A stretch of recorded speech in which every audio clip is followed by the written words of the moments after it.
Assalamualaikum warahmatullahi wabarakatuh. Sebelum kita memulai pembelajaran pada hari ini, marilah kita berdoa terlebih dahulu. Berdoa mulai. Berdoa selesai. Apa kabar semua? Semoga kita semua selalu dalam lindungan Allah SWT.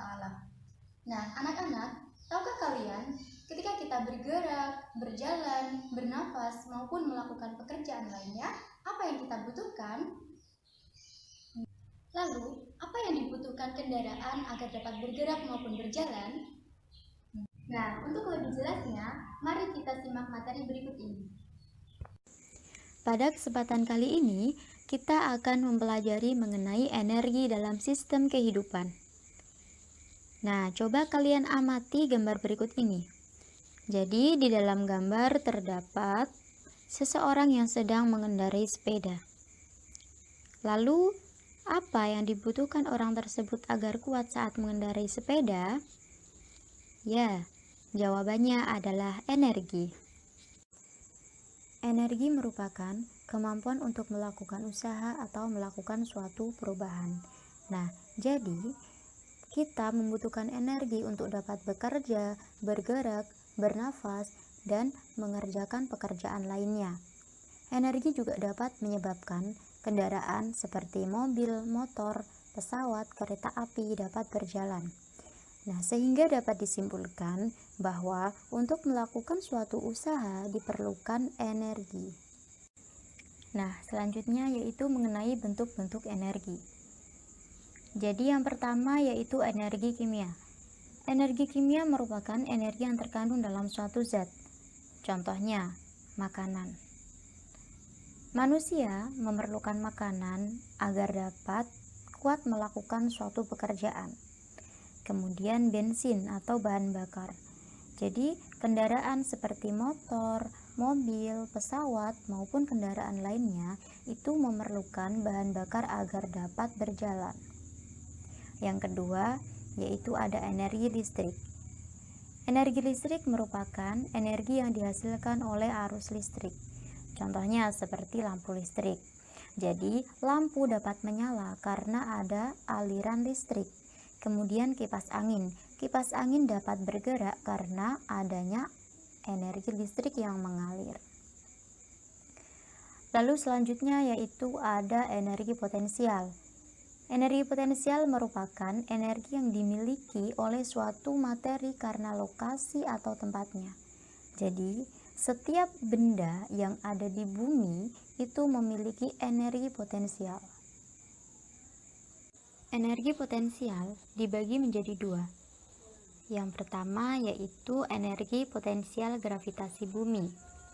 Energi potensial gravitasi bumi merupakan energi yang dimiliki suatu benda karena terletak di atas permukaan bumi. Jadi, semakin tinggi letak suatu benda di atas permukaan bumi, maka akan semakin besar energi potensial gravitasi yang dimilikinya.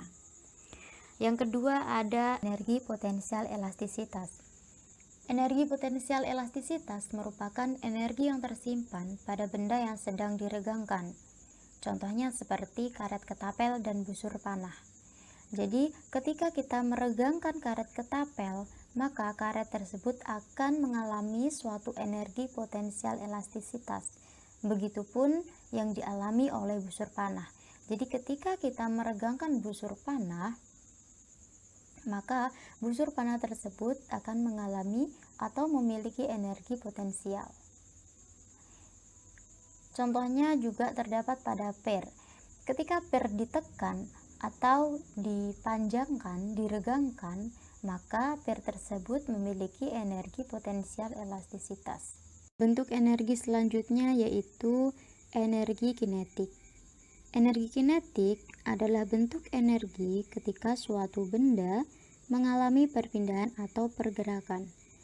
Contoh, pemain biliar menggerakkan tongkat biliar untuk mendorong bola. Jadi, ketika tongkat diarahkan pada bola dan didorong, maka bola tersebut akan mengalami pergerakan. Nah, pergerakan bola tersebut di dalamnya terdapat energi kinetik. Contoh selanjutnya yaitu ketika seseorang naik sepeda, maka kontraksi otot kaki akan mendorong pedal sepeda. Jadi ketika sepeda bergerak, maka sepeda akan mengalami atau memiliki energi kinetik. Kemudian mengenai perubahan bentuk energi. Yang pertama, yaitu ada energi kimia berubah menjadi energi cahaya. Contohnya yaitu lampu senter yang menggunakan batu baterai. Kemudian energi kimia berubah menjadi energi gerak. Contohnya pada kendaraan yang menggunakan bahan bakar agar dapat berjalan.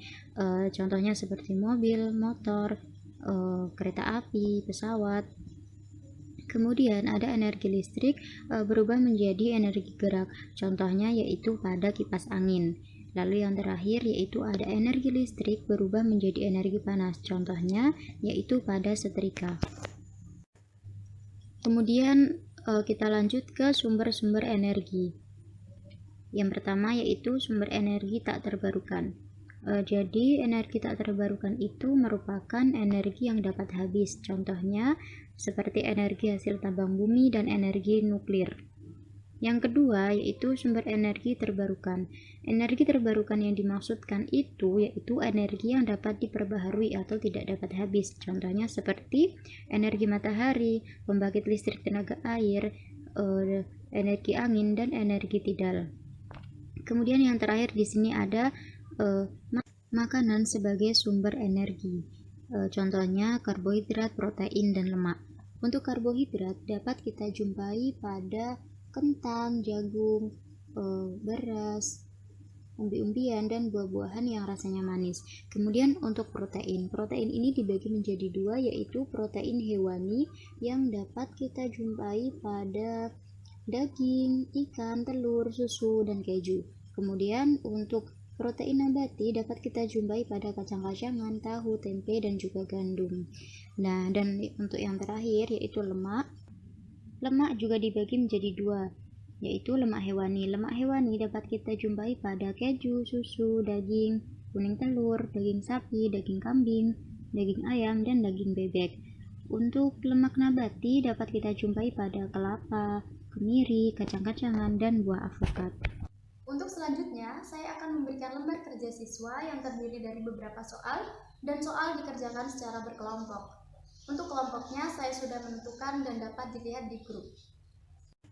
Di dalam lembar kerja siswa terdapat beberapa soal dan di sini saya akan memberikan waktu kepada kalian untuk menulis soal. Soal juga boleh difoto maupun di screenshot untuk mempermudah kalian mengerjakannya. Jadi kita akan melanjutkan ke soal yang berikutnya. Silakan soal dipahami dan dikerjakan dengan baik. Sudah ya, kita lanjut ke soal yang berikutnya.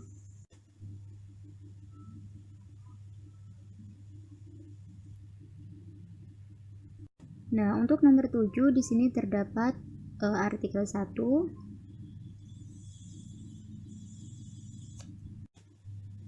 Lalu kemudian artikel 2. Jadi silakan kalian baca untuk artikel 1 dan artikel 2. Kemudian di sini ada dua soal mengenai artikel tersebut. Setelah kalian mengerjakan soal yang ada di lembar kerja siswa, kemudian kalian lanjutkan untuk mengerjakan soal yang ada di post-test. Soal terdiri dari 5 soal dan soal dikerjakan secara individu. Baik anak-anak, jika ada yang masih kebingungan maupun kurang jelas mengenai pengerjaan soal, maka di sini saya cantumkan ketentuannya. Silahkan dibaca dan dipahami dengan baik. Bagaimana pembelajaran pada hari ini? Menyenangkan bukan? Pastinya sudah paham semua ya. Nah, apabila ada yang kurang paham dapat ditanyakan langsung kepada saya. Baiklah, saya akan mengakhiri pembelajaran pada hari ini. Apabila ada salah kata, saya mohon maaf. Wassalamualaikum warahmatullahi wabarakatuh.